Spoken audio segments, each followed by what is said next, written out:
Hi guys, it's Kelly here and I'm back with another video for Honeybee Stamps. Today we are going to be making a clear acetate coffee card and then an added bonus card.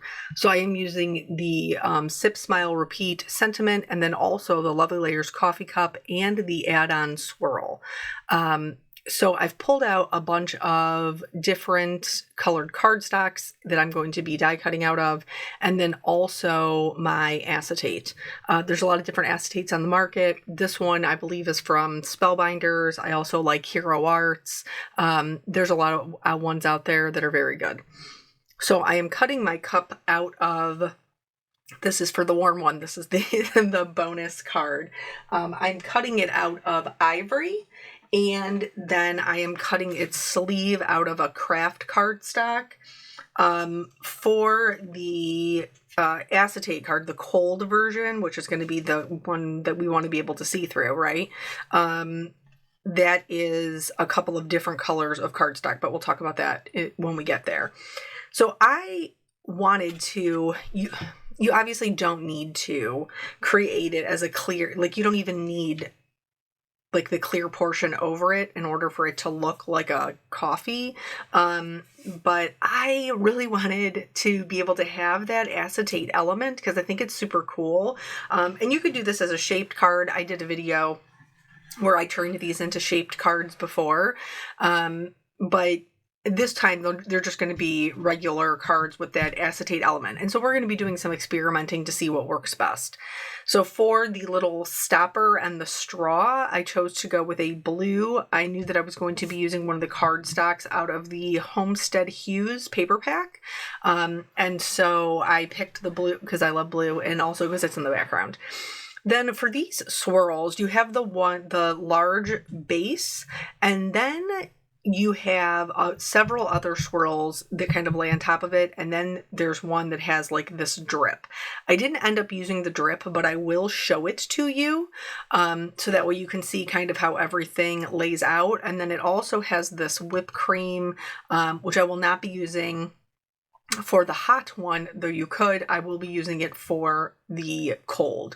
And I chose to cut them out of colored cardstock, even though I don't normally do that. I chose to do that to kind of cut down on the amount of time it would take us to do all of the things and add the shading, because I am still going to add some shading. I'm just going to do it a little bit differently than I normally do, just to have like a little bit of a simpler version. So this is, you can see at the bottom of that straw, there's like a little spot that's cut out of it. That's because I was using another piece of cardstock. I knew that you were only going to see the top part of my straw, so I didn't worry about that. So I just wanted to point that out because I don't want you to think that's part of the actual die cut. It's not. So now we're going to get into cutting the acetate. And a couple of things to consider when you're cutting the acetate is sometimes, because it is a little bit thinner, you do have to run it through more than once. I ended up running mine through twice. You can also put some cardstock behind it to help it have a little bit more like depth. So there's a little bit more something for the dies to kind of bite into. And then you can also try running it through kind of like a diagonal. Eventually, I ran mine through twice, and then I just kind of had to almost like pop them out, almost as if like it was a perforated edge, but I didn't have any issues and it came out just fine.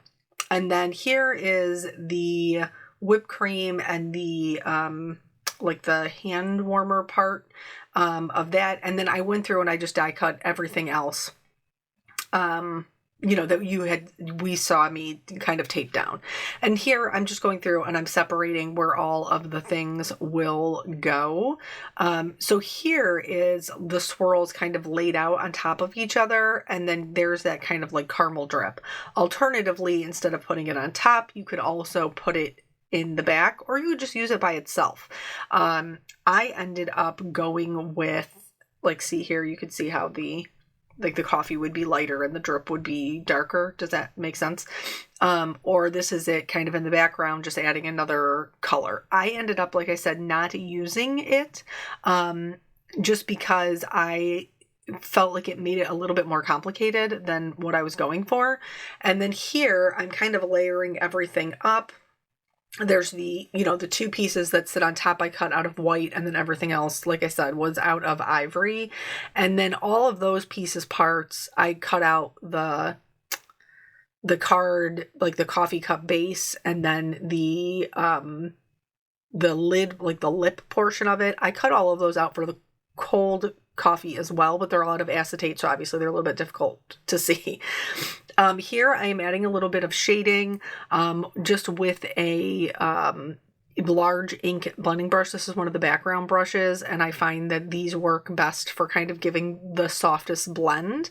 So I'm adding that to the ivory. I'm going to use a little bit of the gray. Now, mind you, I'm not picking up any ink. I'm just using whatever, my brushes are well seasoned.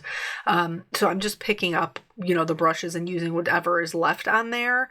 But if I was like, I don't have a seasoned brush and I have to start from scratch, I would probably use brushed corduroy, very lightly. I would, kind of, tap off as much excess as I could. And then I would also use probably hickory smoke or pumice stone for the white. And then, so that's that. This one the bonus card comes together really, really easily, because there isn't, the regular Be Creative honeybee glue works just fine for this. And I did choose to cut out one of the little bonus stopper things, which there's like a pumpkin, there's a heart. They're super cute, and so you can customize the little stopper. So I chose to go with the pumpkin, because I know, even though everything is holiday right now, Thanksgiving has not even come and gone. So there's still room for the fall things. And then here's those white pieces. I did those a little bit lighter, and this is going to create a lot of depth without us really even having to add any shading, because we have the ivory that is a little bit darker, so it kind of sits in the background, and then the top layering piece of that lid that is in white, so it kind of sits up.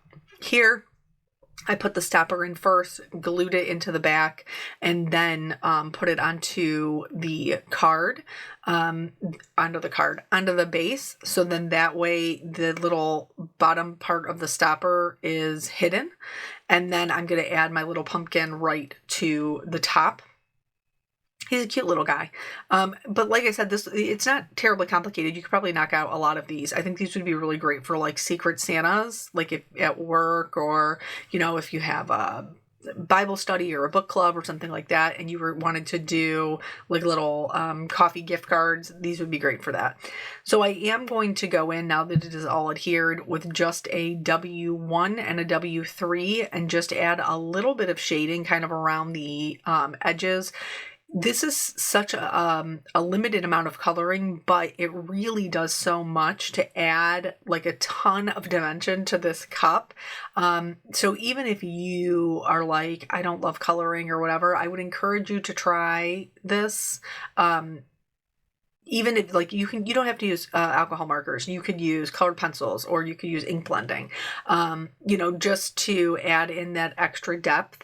I also use some darker blues to color the stopper and the straw, just to again get a little bit more depth. I think it is probably a bit challenging to see because it's not too far outside of like the actual color of the stopper, but it's enough in real life that you can see the difference. Okay, so now let's get into the clear card experiment number 1. So I went in with just a clear double-sided adhesive. If you go into the Googles and say, like, what's the best way to adhere acetate, this is the thing that it recommends. So I went in and I tried that. Now I do want to note that I lined, like I put the adhesive down on all, like the whole sides. And then I started building up my little swirl layers. So I'm not putting this where it's supposed to go. And I'm just being honest about that, because I wanted my whipped cream to sit higher, like into the top of the cup. And if I adhered the swirls where they're supposed to go, the whipped cream would actually be sitting about halfway down my cup. And I wanted it to be a bit higher to fill that out a little bit more. So I just moved it down. And so it's going to give me like the darker coffee at the top, but that's fine. That doesn't bother me in the slightest. And then I will just add more adhesive right over top of that. So obviously, the problem with acetate is you'll be able to see anything because it is clear. So it's like, how do we hide that best? So here I used that double-sided adhesive and I pushed it into the sides. And you don't want to go overboard. Whatever adhesive you're using, like you don't need to use a crazy ton of it because we're trying to make sure that, it can't be seen. So just enough to keep it together. And so here I put it on, you could still very clearly see it. I tried like that, how with clear tape, like if you rub your fingernail over top of it, you can get it to sometimes be a little bit more transparent. So I tried that. It worked a little bit. So then the next thing I tried, I was like, okay, well, how can I mask it? If here's me just kind of like messing around with it. How can I then like cover up what you can see of the adhesive? I'm putting on my my whipped cream, and it does have like a little slit in that top portion of the lid, so I can just slide that behind there, and then I know that my straw is going to go all the way down. So here for this little lip of it, I am trying the regular Be Creative Honeybee glue. This worked ish. You could still very clearly see it, but it does, it does stay for the most part, but you obviously can see it. So now I'm going to go in and I'm going to try what happens if I color the adhesive with an alcohol marker. Will that then help it to blend in? And it was looking pretty promising in the beginning. And so, I went over that, and it still was fairly visible, and then the part where I got the marker like onto the background, it was really, really visible. So I took that off. So here you can see it's taken off the top layer of cardstock. I am going to go in with my adhesive eraser. This is it's specifically for erasing adhesive, and if you've never seen one, I would highly recommend purchasing one because it is a very small price point, and you'll only use it when things go awry. And so it's well worth it. So now I'm going to go back in and I'm going to re-glue all of my swirls. And then I'm going to go to what I'm fairly sure will work, which is glossy accents. So glossy accents is it's basically a clear glue, and it's used to add like shine to embellishments and things like that, but it's also an adhesive, and it dries, to a hard, clear, shiny finish. And it also boasts that it can glue several things. It can glue metal, it can glue plastics, it can glue all kinds of things. And so this is ultimately what ended up working for me. Can you still see it? Yes, but it did hold them together, which is what I was going for.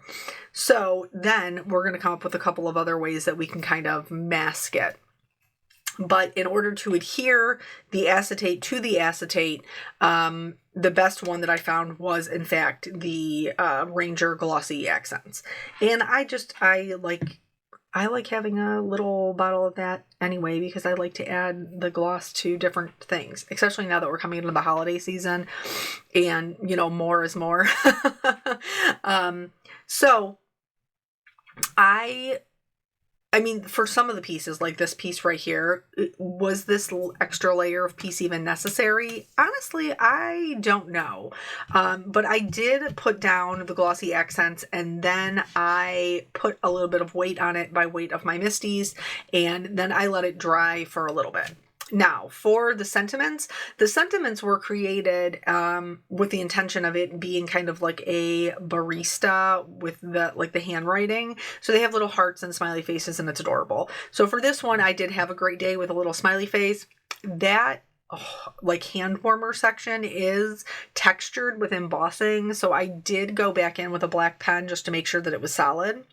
For your acetate, you can't just stamp on your acetate with any old ink, okay? Pigment inks won't dry on it, dye inks won't stamp well on it. If you want to stamp on plastic, acetate, vellum, things like that, and you want a good result, you have to use an ink like StazOn.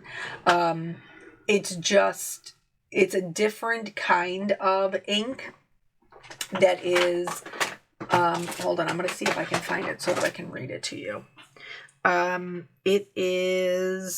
It's for use for plastic, metal, ceramic, laminated, paper, coating, leather. Like basically it's going to stamp on anything because it's a solvent-based ink and it dries very fast. It also, your ink pads dry out very fast. That's why you saw that it had like a protective coating over it. So like you take that little plastic piece off. I had no issue stamping with this. It is dry. I'm running my finger over it right now and nothing's coming off.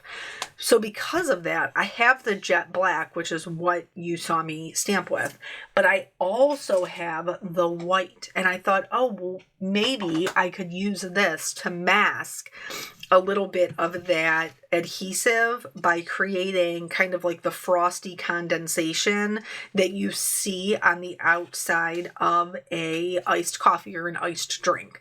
So use my little finger dauber and the white to kind of dab it on around the edges.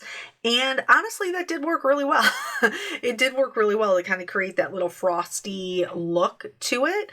And it did dry very quickly. And again, it stayed put. I am, rubbing my finger over it and it's not coming off. But then in order to create kind of even more texture and kind of navigate the eye away from the places like along the middle where I glued the different layers of the lid together, I'm going to add like little water droplets by again going in with the glossy accents. And so I'm going to do little drops and drabs and stuff kind of around the edge. Also, all the way up through the lid. And this adds more texture, but also, again, kind of leads the eye away from that adhesive. I think it worked pretty well. You guys will have to let me know what you think or if you feel like you'll be able to use any of these tips in your card making. Alternatively, I didn't do it with this, but you definitely could. You could create a pattern on the acetate, like maybe cut out a bunch of those pumpkins or a bunch of hearts or something like that, and that would distract from it as well. But I really wanted you to be able to see that swirl. So that is it. Thank you guys so much for joining me. I hope that this helps you with your clear cards going forward. And I will catch you guys on the next video. Bye.